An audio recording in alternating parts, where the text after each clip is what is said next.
Number 15. The shark negotiation. So you found yourself in the middle of the ocean, floating like a confused Capri Sun. And here comes nature's most efficient meat missile, the shark. What now? First off, don't freak out. Sharks can sense panic, like your ex can sense emotional stability. It scares them away or makes them bite, depending on the species. The key thing is this: sharks are curious, not hungry psychopaths. They nibble because they don't have hands. It's their version of a handshake, except the handshake is with their face and your leg. The good news? Most shark bites are sample bites. They taste, realize you're not seal-flavored, and leave. The bad news? You're still bleeding in a buffet zone. To survive, keep eye contact. Sharks love ambushes. Make it clear you see them. They hate being watched, like introverts at birthday parties. If it circles closer, point something at its nose. That's the snout, not the mouth. Think of it as booping a deadly dog that just remembered it has 300 teeth. The nose and gills are packed with sensitive electroreceptors. Punch, poke, or jam there if things go south. But here's the secret psychology. Sharks respect confidence. Flail like you're in a Taylor Swift concert and your dinner. Move like a calm, unbothered villain, and you're a mystery. And nature, much like Tinder, is afraid of mysteries. Basically, your only weapon is swagger and an inflated sense of, I've got this. Number 14. Bear Diplomacy 101. There are two kinds of bears, the kind that wants your food and the kind that wants you as food. Either way, congratulations. You've entered nature's version of a bad Tinder date. If it's a black bear, you fight. If it's a grizzly, you die pretending to be a rock. Easy, right? Black bears are basically large raccoons with muscle mass and daddy issues. Yell, make yourself big, throw sticks. It'll usually back off. They're scared of confrontation, which makes them emotionally healthier than most people. Grizzlies, though, different story. You can't fight something that treats trees like back scratchers. When one charges, it's not bluffing. Drop to the ground, cover your neck, and play dead. They like their prey fresh, not emotionally unavailable. Stay still until it loses interest. The psychology here is primal dominance and cost-benefit analysis. Bears don't want fights, they want easy calories. Acting like a corpse makes you boring, and boredom is your best defense. It's the same trick people use at office meetings. So, to recap, black bear, act like you've had too much caffeine. Grizzly bear, act like you've had too much existential dread.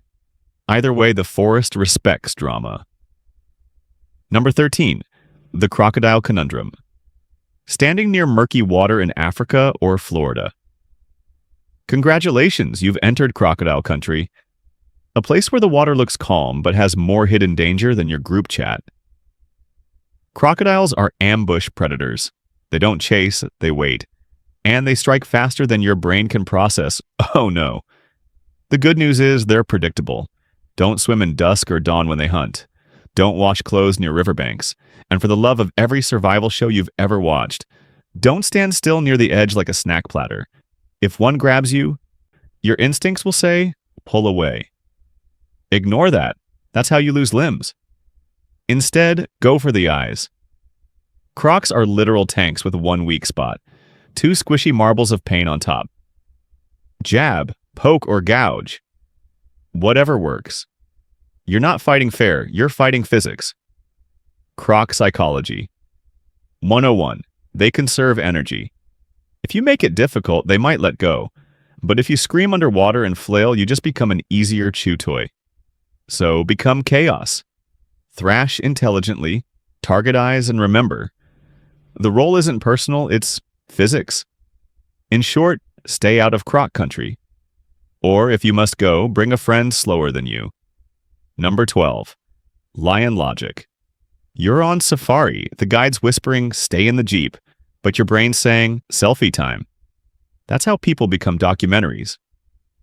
Lions are social, pride-based predators, meaning they're not hunting you out of hunger, but because they enjoy drama. If you ever meet one on foot, don't run. Ever. Running triggers their chase instinct, and they can hit 50 mph, That's faster than your excuses. Instead, make eye contact, stand tall, and talk calmly. Your goal is to convince a 400-pound murder cat that you're not prey, you're a tax auditor. If a lion charges, it might be a bluff. They do this to test your fear level. It's basically nature's lie detector. Hold your ground. They usually stop short. But if it doesn't stop, congratulations, you're trending on National Geographic. Here's the mind game.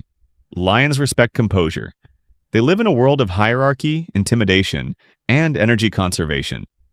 If you act confident and unbothered, you confuse them. You're not the usual pattern of scream and run. You're a riddle wrapped in a mistake. So yeah, stand your ground, don't blink, and hope the lion's having an emotionally balanced day. Number 11, the wolf paradox. You're walking through a snow-covered forest. It's silent. Your breath fogs the air, and then you see them. Amber eyes, moving shadows, a dozen shapes circling you like unpaid karma. Wolves. Here's the thing. Wolves almost never attack humans. They're pack thinkers, not lone psychos. They survive by calculation, not chaos. But if you stumble into their territory or near a den, you might trigger defensive mode, which is basically their version of customer service rage. Don't run. Wolves are marathon sprinters with group chat coordination. Running tells them you're prey. Instead, stand tall, stare back, make yourself big. Pick up a stick, yell. You're not threatening, you're setting boundaries. Wolves understand dominance displays. They do it all day. Think of it like Wolf LinkedIn. Posture is everything. And here's some psychology. Wolves test confidence, not courage. They read micro movements, hesitation, fear, tension. If your body screams, please don't, they hear free protein. But if you hold your ground and project not worth the calories, they usually agree. Wolves are pragmatic. They don't risk injury over a bad investment. So if you're ever face to face with a pack, channel your inner unbothered villain. You're not food, you're paperwork, and no predator wants to deal with that. Number 10. The hippo illusion. Ah, the hippo. A cute, chubby water balloon with legs, right?